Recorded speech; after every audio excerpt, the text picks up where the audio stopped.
let's get started. Welcome to our webinar on S&OP 2.0. Obviously, I will try to explain what this means. So for people who don't know me, because I see many known names in the participant list, I'm Bram Desmet. I'm the CEO of Solventure.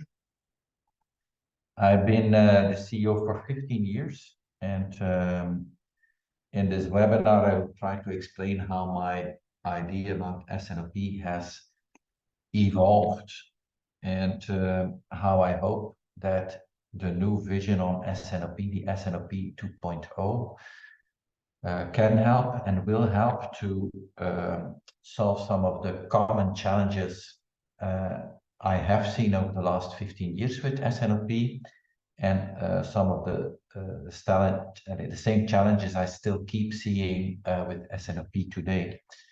And to make this a little bit interactive, I have prepared a Mentimeter. Why do we need an S&OP 2.0? Well, let me start by asking the question to you. What do you see as your key struggles with S&OP? So if all goes well, you can go to menti.com, enter the code, and then my question to you would be, what are your key struggles with S&OP?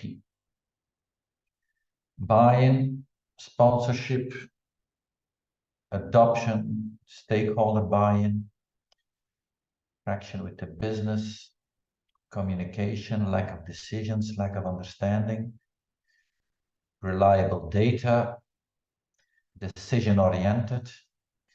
So, are we reporting or are we making decisions? Business language, I see, like, is this a supply chain process or a business process? Low forecast accuracy, supplier reliability, short-term focus, executive again, communication, execution, like maybe we have an S&OP, but do we also follow through and do we execute it correctly? Forecast, I see again, forecasts, link strategy to execution, management involvement. Let me switch to a next slide. So again, before I jump to S&OP 2.0, I want to understand a bit why do we need an S&OP 2.0? These are specific questions. So what about our adoption or buy-in from other functions? And you can use that same menti.com, it's that same code. So once you're in, you should be seeing this new question. And so how's the adoption by sales? And you should be able to say strongly disagree or strongly agree. Sales sees the forecasting process as a waste of time. What about the adoption by portfolio management? Well, we are good at introducing new products, but very bad at taking old stuff out. How is the adoption by finance? Finance prefers to have a separate FP&A process rather than relying on the supply chain forecast. And how about the sponsorship by the P&L owner? I still see a lot of companies where that P&L owner is basically not interested, is not attending the executive S&OP meeting. So I'm curious where you are. And if I hover a bit, you can also see the distribution. So sales is seeing the forecasting process as a waste of time. So you see the distribution. There are some people who strongly disagree. But portfolio management seems like a step curve. It's a bit shifted more to the right. This might be a bit more striking to me that there's 7 people here to the left, but there's really 26 of you and 44 people have voted. 26 of you who say, well, yes, indeed, finance does prefer to have a separate FP&A process rather than rely on the supply chain forecast. And sponsorship by the P&L owner, this is probably where we see the biggest spread. I'm not going to say it's a flat curve, but big differences over there. Effectiveness of our S&OP process. So again, some statements to which you can either strongly agree or strongly disagree. Inaccurate forecasts, at least things I've seen, the forecast from sales is heavily biased, needs to be heavily corrected by supply chain. Inaccurate data are transactional data, missing sales of promo cleaning and master data. Accurate lead times is of insufficient quality. S&OP versus S&OE or S&OP process focuses on the next month as opposed to the next 3 to 18 months. And then sustainability data is absent from our S&OP scenarios and decision making. And we do have a webinar chat. So if you want to add comments, if you say, hey, Bram, I disagree on the sustainability for this or that reason, I believe, but it's been a while that I've been in this type of Zoom meeting. If you start typing stuff in the chat, at least I will see it, but normally also the other participants on this webinar should see your chat comments. When it comes to the effectiveness, if I compare to the previous slide, yeah, we seem to be more to the right. And so there seems to be more agreement that we struggle with the effectiveness of our S&OP. Maybe then there is agreement on the level of buy-in. And the last one to check with you, effectiveness of S&OP tools. Again, you can strongly agree or strongly disagree. Lack of proper planning tools. In general, I would say maybe on the demand side, we're relatively okay, but certainly if I look at more operational planning, yeah, different sites are using different Excels to do the actual production planning. Lack of proper tooling adoption, even if we have tools, and people just download data and manipulate in Excel rather than using the planning system. Lack of proper tooling integration. Yeah, we may have an FP&A system, a supply chain planning system, a CRM system, a trade promotion planning system, but yeah, do we really understand how these systems are integrated? Also, even on the IT side, I see that different systems have different experts, and you really need to bring a lot of people around the table to get that overall understanding of overview. And then that scenario management, where we struggle with running proper scenarios, and we would maybe lie. We don't really make decisions based on scenario comparisons. Again, compared to the buy-in, we are more to the right. We seem the one where we seem to be less aligned and less extreme is on that proper planning tools. So that could even be that maybe the planning tool is not necessarily the issue, but it's more the effectiveness of the S&OP process, the data quality, the forecast accuracy. It could be linked to the buy-in. And at least if we look here, yeah, the integration between different tools seems to be an issue, and also, yeah, doing proper scenario management and scenario-based decision making, that also seems to be a challenge. And let me first switch to my slides again. Adding to that some insights from Laura Ceciri. And here you see this is the report from Laura. These reports are freely available. Yeah, what's the state of the effectiveness of our S&OP processes? So this is the survey from 2019, where 35% of the participants rate their primary S&OP process as effective or extremely effective. Whereas in 2016, that was still 65%. So instead of advancing, we seem to be going backwards. And then you could say, yeah, but it's from 2020.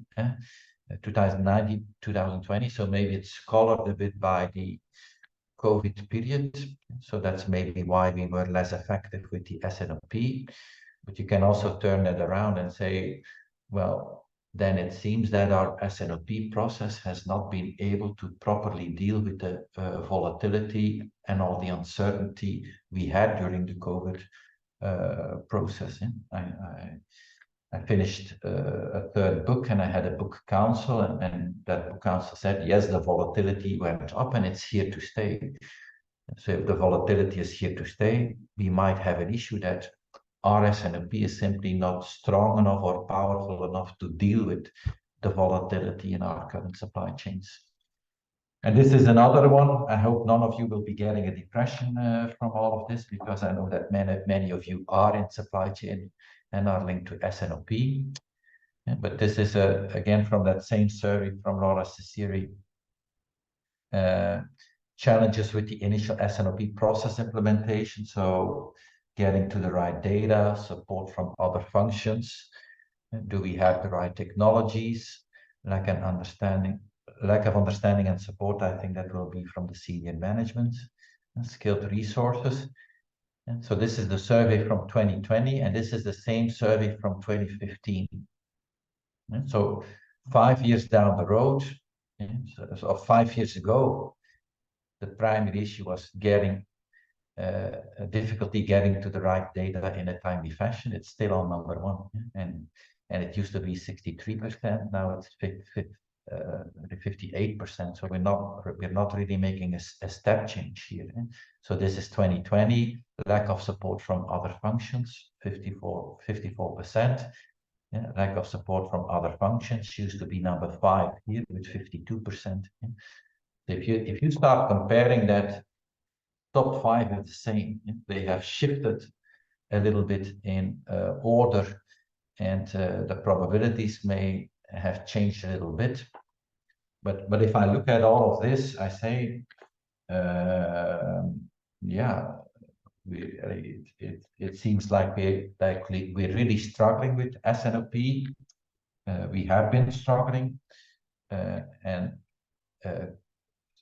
unless the fact that COVID has created more attention for supply chain and supply chain challenges, we haven't. It seems that we haven't been able to convert that into extra S&OP momentum, and that we're still facing the same struggle.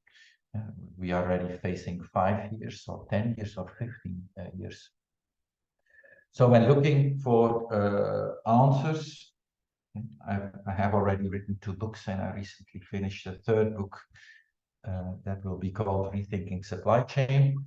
When I look at the first book, the message of the first book probably was, if you want to improve S&OP, then don't talk about S&OP. That's what I've always said. And based on the first book, my suggestion was talk about the supply chain triangle. And that supply chain triangle is about balancing service, cost, and cash. And I've done many of those exercises where I start with the triangle. I start sticking post-its. And then if you do that exercise, the triangle is full of issues.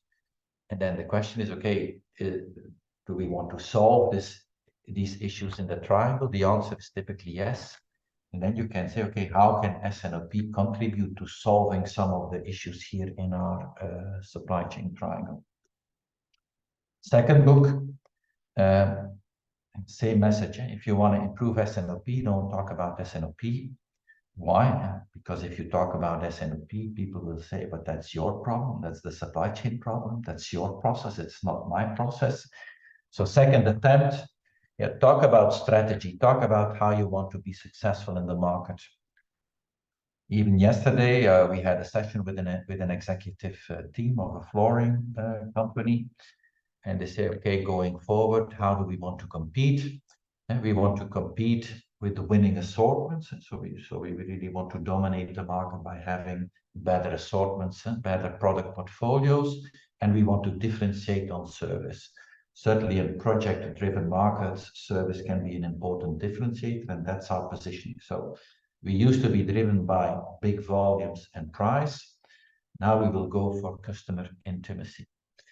Um, these are good discussions to have, because then from supply chain you can say, okay, but how are we going to support that business strategy, and what does it mean for S&OP in this specific example?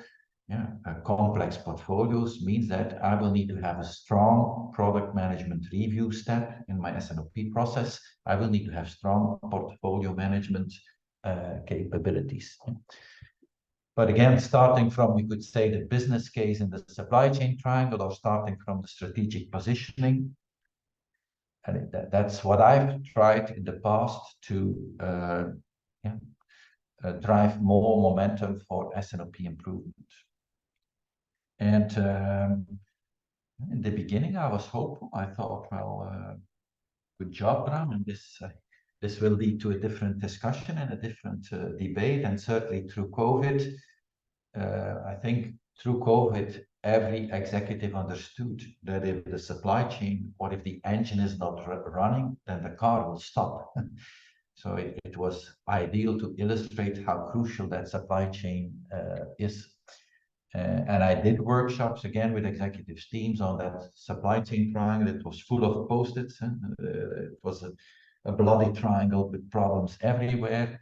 We linked it to strategy, but still then again, I saw that people intellectually agree, but the day after, we're not approaching the S&OP differently, or in a structurally different way. And in my third book, I start with that, what I call the COVID paradox. I said, it should by now be clear for everybody how crucial S&OP is. But if we take S&OP as an example, we still stay very reluctant to invest in that and take it serious. And yeah, what to do about it? Well, I will try to come to where I am in my thought process. But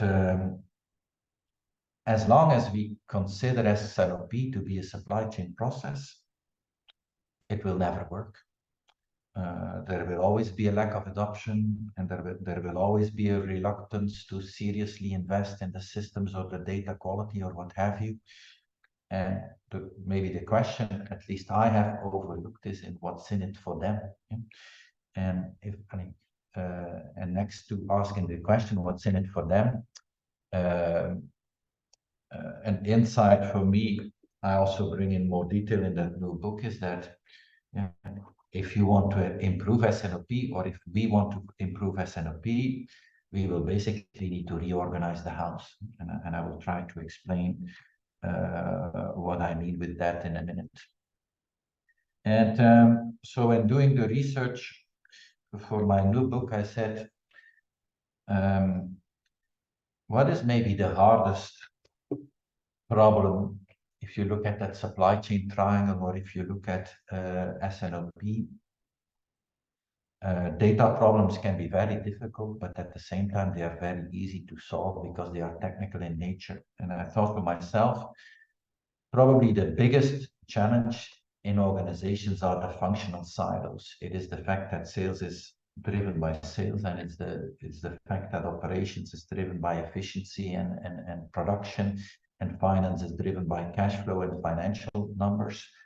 So that creates the tension in the triangle. And that probably also makes S&OP hard as a process, because S&OP is a cross-functional process. It's trying to bridge the gaps in between the functional silos. And I said, yeah, but I once read a book many years ago. It's this book, Improving Performance. And the subtitle of the book is How to Manage the White Space on the Organization Chart. And what's the white space on the organization chart? Well, if I have my functions, my organigram with the different functional silos, the white space, it is what is in between the functional silos. So how do we cross the silos? That's basically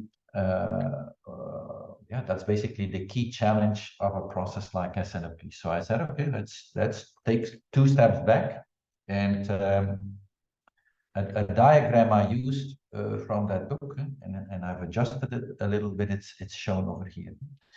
And it looks complex, but let me see if I can explain it to you step by step on the options.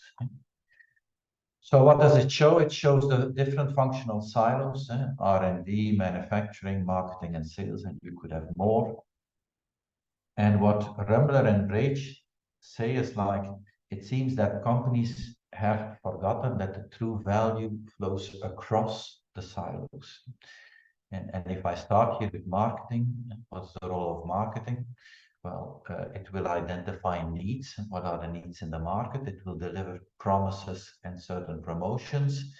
Out of the needs, it will define new products ideas, which by R&D will be turned into product specs and product designs for manufacturing.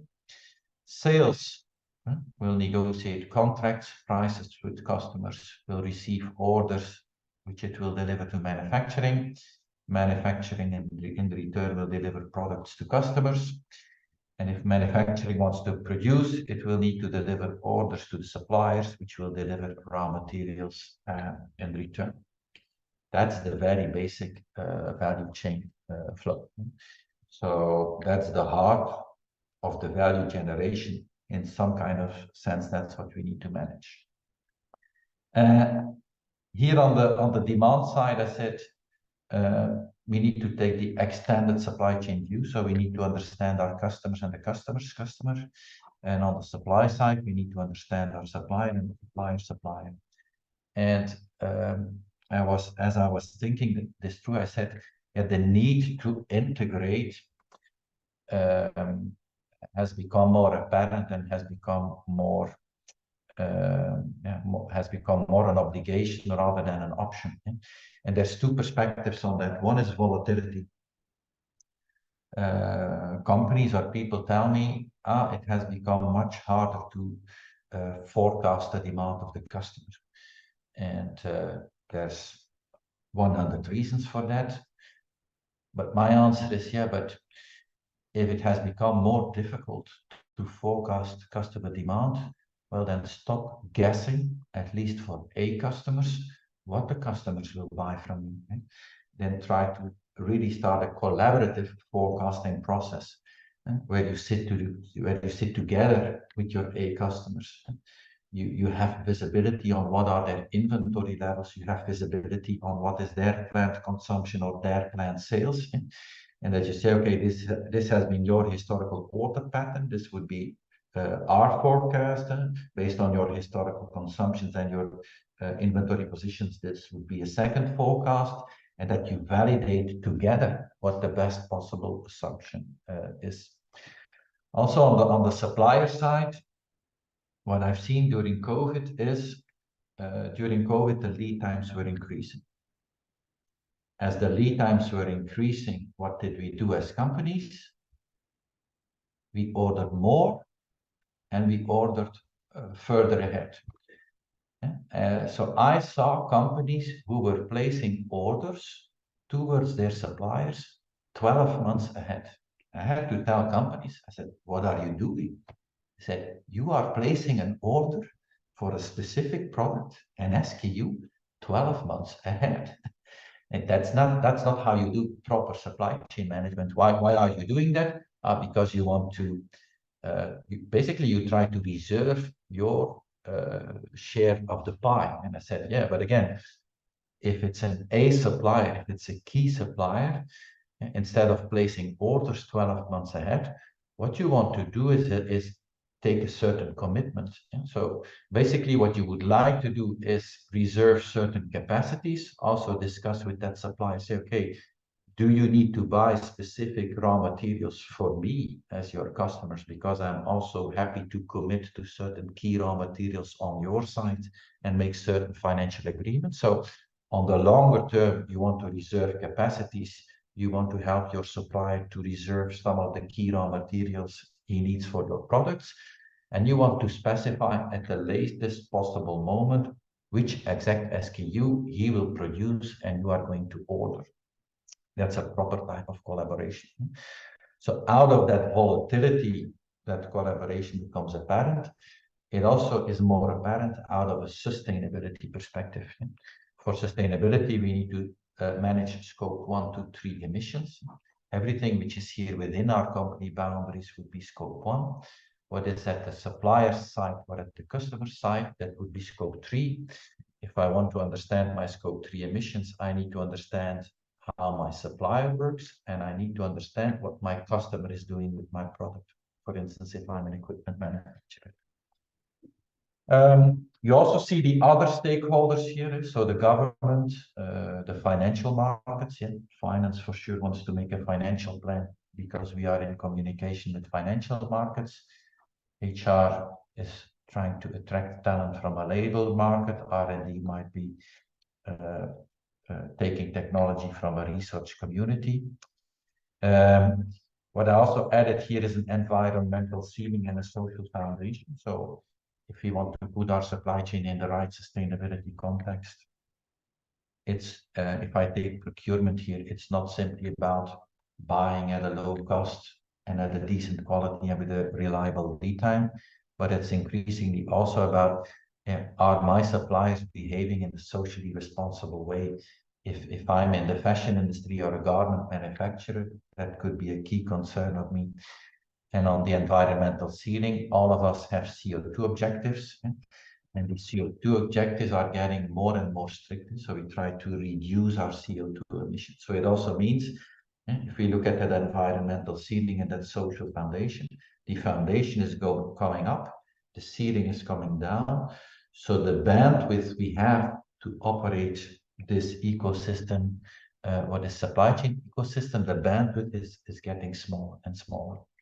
And we are not alone to operate here. We also have our competition. Our competition, which is fighting for the same customers, working with the same suppliers, probably trying to attract financing from the same markets, and is probably competing in that same labor market. If this is a broader ecosystem, I think that's a next Mentimeter question for you. How many planning processes do you have to control this ecosystem? That is a question to you. Because if I zoom out and I say, okay, S&OP, it's a planning process, and one of the planning processes to maybe control this ecosystem. If you zoom out and you look at that ecosystem, how many planning processes do you have to control this ecosystem? Obviously not a right or wrong answer. It's just to get our thoughts flowing and say, okay, basically how do we control, or how do we plan and control this ecosystem? Many of you seem to be here between 4 to 6. Some have some think a bit more, some think a bit less. Let me switch back to my slides. I think these are at least some common planning processes I see in the companies. So we have financial planning, we may have portfolio planning or trade promotion planning. Certainly if I'm an FMCG company, sales probably does its planning on, okay, how are we going to grow, with which type of customers in which type of regions, with which type of products. Supply chain is obviously doing its supply chain planning. HR probably does a planning on if we need to expand the company, what type of people and resources do we need, etc., etc. Let me switch to a next Mentimeter question. How many planning systems or how many software tools do you have to control this ecosystem? So we first thought about the planning processes. Now it's more about the planning systems or software tools. How many would we have to control this ecosystem? So we seem to be more in the 2 to 3 bucket here. Let me continue with my presentation. If I look at the systems I see in companies, I often see that finance has its FP&A system. Supply chain may have its advanced planning system. Marketing may have a trade promotion planning system, a TPP. sales may have a CRM system. We may have some Excels to do our portfolio planning. I will come back to that. We are building something at Solventure which might be of interest to you. Yeah? And if you are lucky, you have only one variant of those systems. Yeah?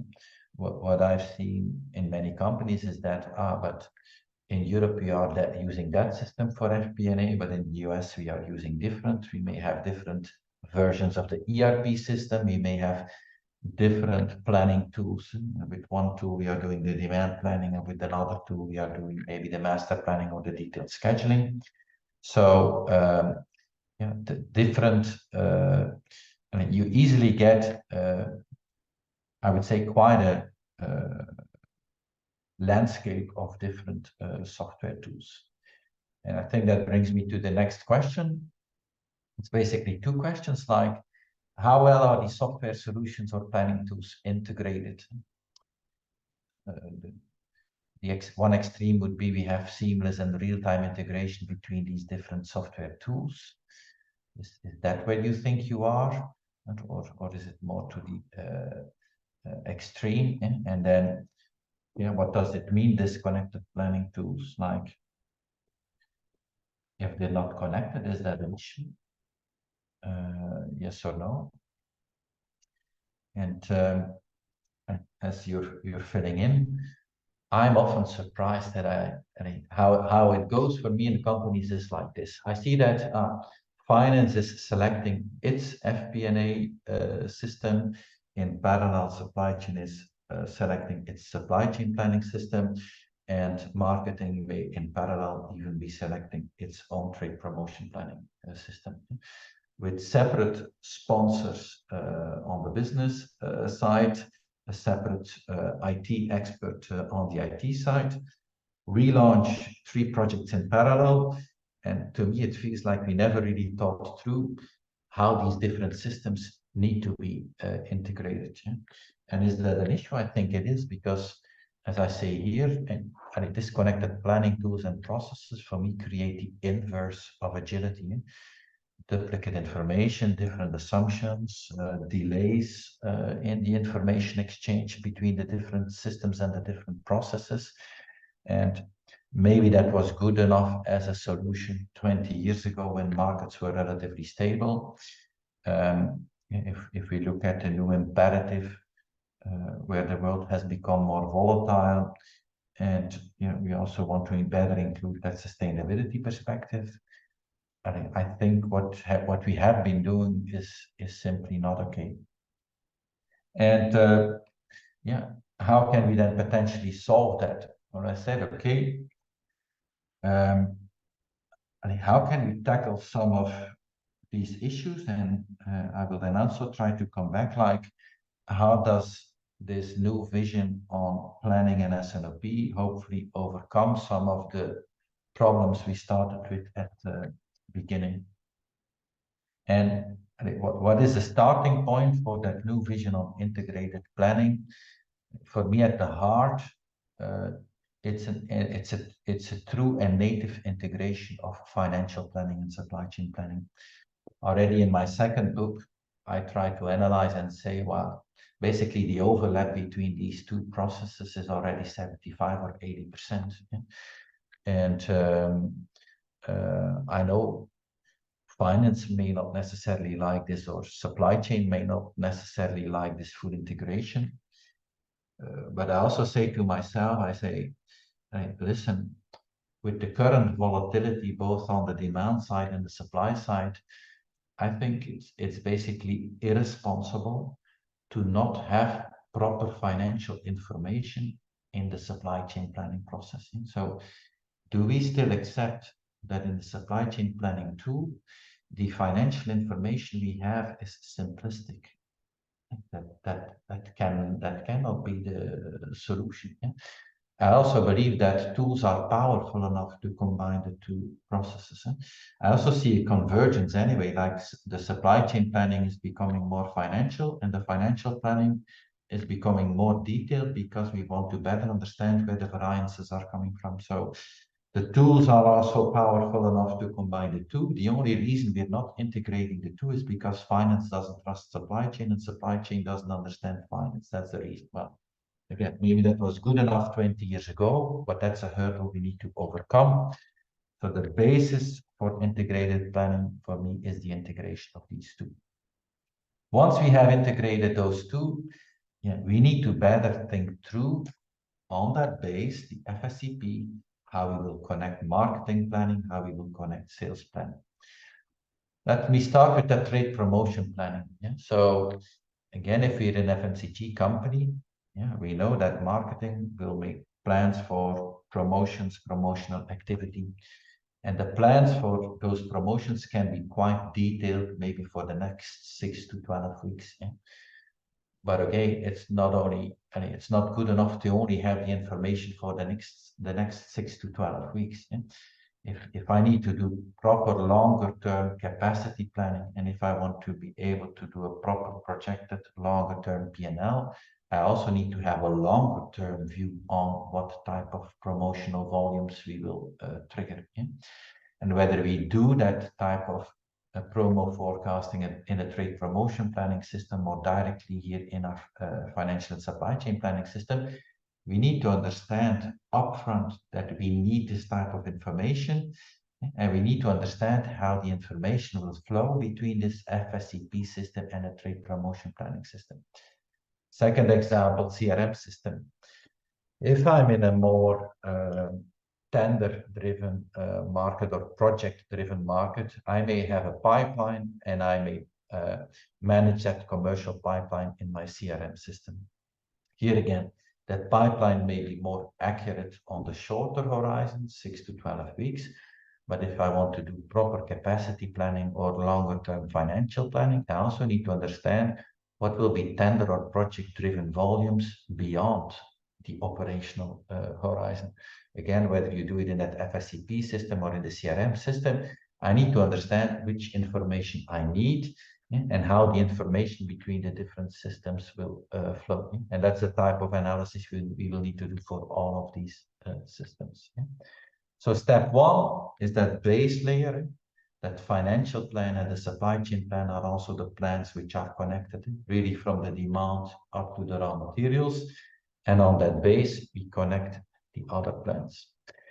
Then we need to connect, of course, with key customers and key suppliers. So not having visibility on inventories of key customers, not having visibility on the consumption, not having a type of collaborative forecasting process with key customers is not an option, and the same on the supplier side. So we still seem to be very reluctant and hesitant to do that. Maybe that was good enough in a world which was very stable, but it's certainly no longer good enough today. And if we have that connectedness, we need to think through how we include sustainability metrics, CO2 metrics, or social responsible metrics, how we incorporate that in our core decision making in our planning processes. And I've called this vision for integrated planning, integrated value planning, or an S&OP 2.0. If I compare it to when I started with Solventure 15 years ago, the vision I made on S&OP, I said, well, like we have multiple steps in the S&OP process, there's basically also an integrated value planning process with multiple steps in that IVP process. And if you use the same graphical representation, it almost looks the same. So you could say, well, Bram, what's new? Well, it's quite different, and it's maybe even drastically different in the sense that if I just look here at the demand review process in the traditional S&OP, the demand review process, what is it? I say, we make a statistical forecast and we ask sales to validate. And why do we need that forecast? We need that forecast to be able to do our supply planning. So inherently, that demand review process, it's there to serve supply chain. And what's in it for sales? It's not really clear, because sales will have the feeling that they do this process, or they step in that process to do supply chain a favor. Here we talk about sales planning. So the starting point for the sales planning is, okay, dear salespeople, how are we going to grow the business, or where are we going to drive profitability improvements in the business, with which type of customers, which type of products, in which type of regions. So what's in it for sales? Well, the starting point of the sales planning is, it's helping sales to plan their processes and their part of the business. So on the left, it remains a more traditional S&OP process, which is more, we do it for supply chain. On the right, what's in it for them? Well, we really more try to start like, what's their piece of the puzzle that they need to plan, and how we connect the different pieces into an integrated business puzzle. I think that's a key difference. Let me switch to another Mentimeter question.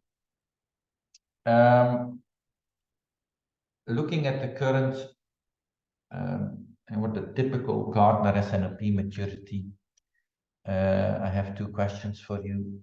So what is your current Gartner S&OP maturity, and what do you believe is your target level of S&OP maturity? And if I ask that question also on a conference, I think what comes out as an average is quite comparable to what I have here. People would say I'm a 1, I'm a 2. Some of you might be a bit further ahead, a 3. And what is our target ambition? Well, that could then maybe be a 3 or a 4, and some of us, which are a bit further, may have the ambition of a 5. And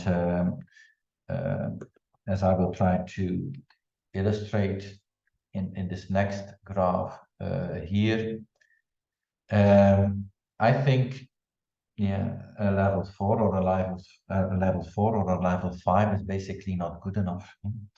And also in my new book, I have redefined the Gartner S&OP maturity levels, and I have extended the Gartner S&OP maturity levels.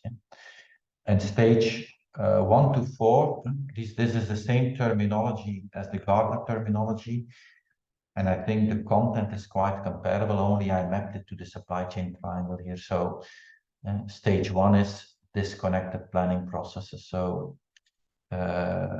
sales is doing its thing, plan production based on its own sales forecast. And sometimes I see that purchasing is ordering from suppliers, not based on an MRP result, but again, based on its own forecast, based on historical raw material consumptions. So yes, those type of companies do exist that are not using an MRP.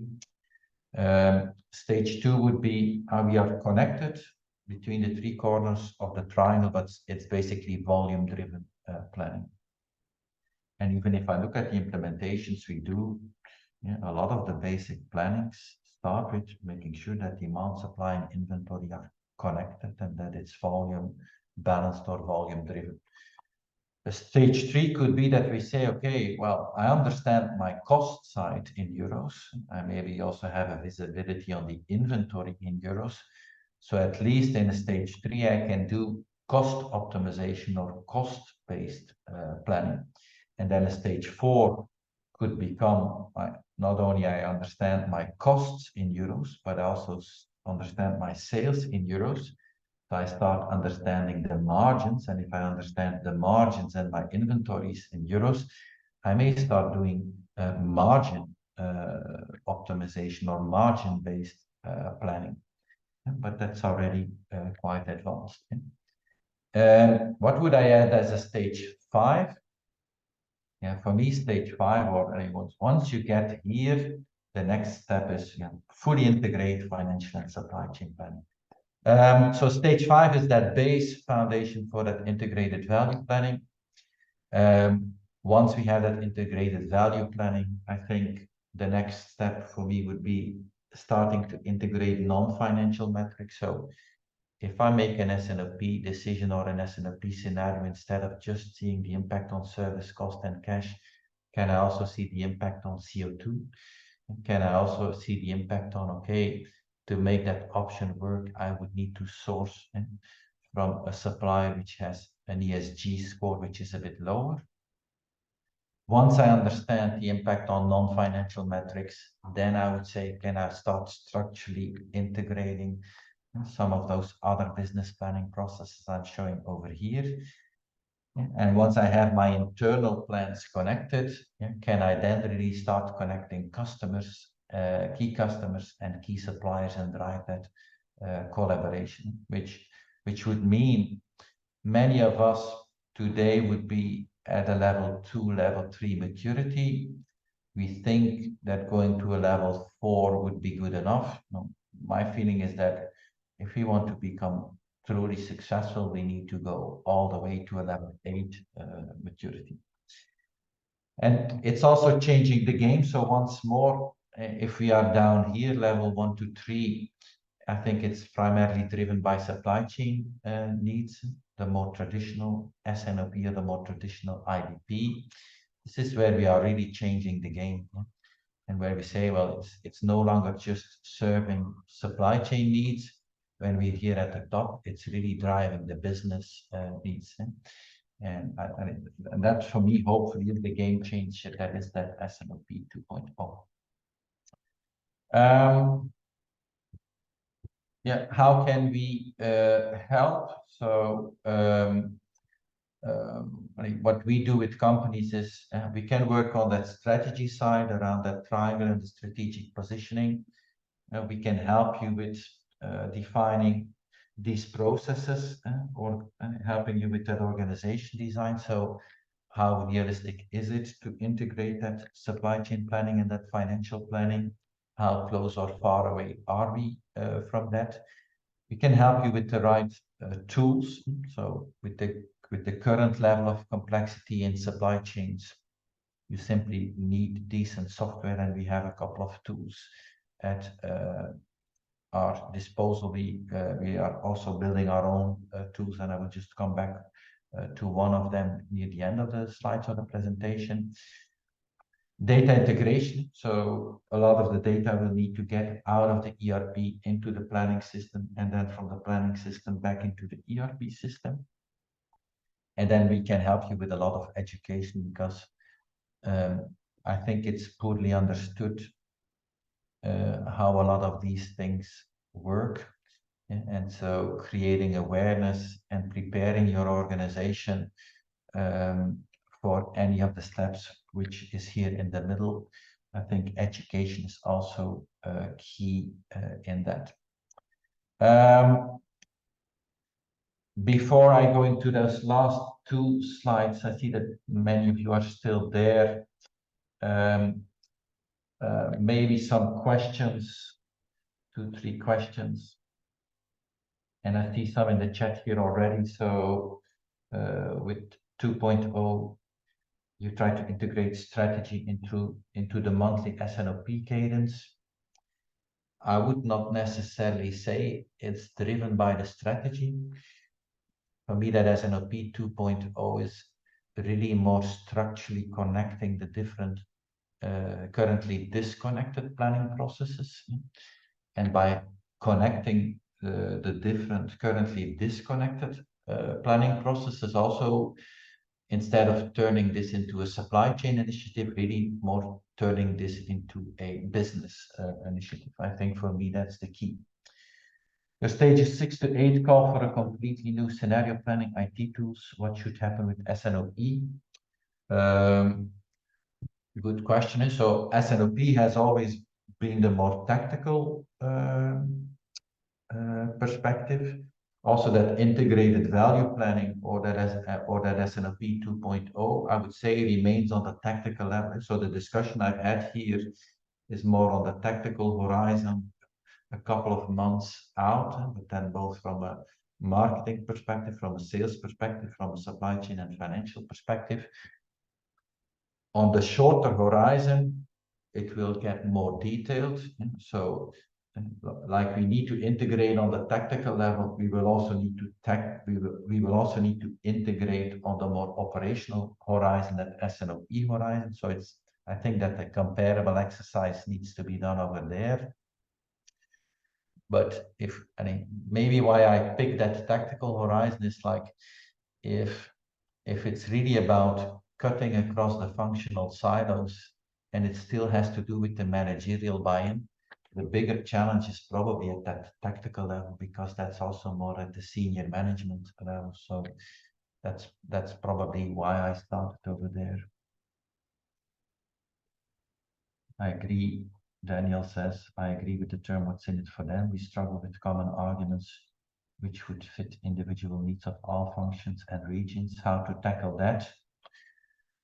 Well, as I see it here, Daniel, is like, instead of finding a common language, you simply talk their language, and you say, okay, dear salesperson, you need to make some kind of plan on how you are going to grow the business, with which type of customers, in which type of products, and in which type of regions. Yeah? So instead of trying to create a common language, I think it's more like trying to talk their language, and just to make sure that when you support their part of the planning puzzle, you understand how it will feed your supply chain and financial planning piece. So probably that financial and supply chain plan is like where things connect to.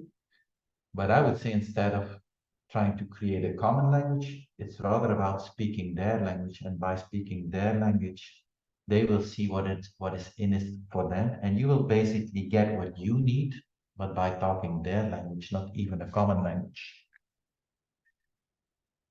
Before I close it, two more things. So on the one hand, the new book is coming up, official publication date June 3rd. We see that portfolio management is poorly supported by existing supply chain planning tools, or by ERP tools or financial planning tools. And it's key to control the complexity of your portfolio. So if you want to know more, you can scan this QR code to watch a bit more. And we also invite you to join us at the Supply Chain Innovations Conference in Antwerp on March 14th, where we will have a roundtable session on portfolio management. So, and this is an example where we support not just with process advice or training, and not just with existing software, but also with our own software solutions. And I think that's about it, what we had foreseen. So thank you for joining.